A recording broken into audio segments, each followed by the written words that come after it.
అనుకున్నాము. ఎక్కడ చూసినా నీవేసు ప్రభు సర్వంతర్యాలో స్వామి యేసు ప్రభు స్వామి. ఎక్కడ చూసినా నీవేసు ప్రభు సర్వంతర్యామే స్వామి యేసు ప్రభు. నేను ఒక కళాకారునే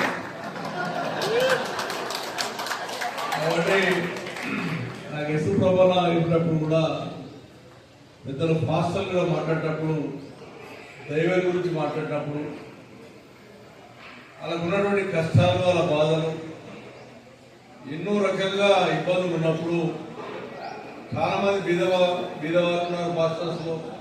కొంత ఆర్థికంగా మంచి వాళ్ళు ఉన్నారు, బీదవాళ్ళు ఉన్నా ఆర్థికంగా మంచి వాళ్ళు ఉన్నా మన భారతదేశం బాగుండాలని కోరుకున్నటువంటి ఎవరైతే పాస్టర్స్ మార్నింగ్ లేవగానే ఆ బోధించేటటువంటి భక్తులకు చెప్పినటువంటి విధానము అది ఎప్పుడు కూడా మరవలేనటువంటి యేసు ప్రభు దీవెనలు ఉండాలని చెప్పి నేను తెలియజేస్తా ఉన్నా.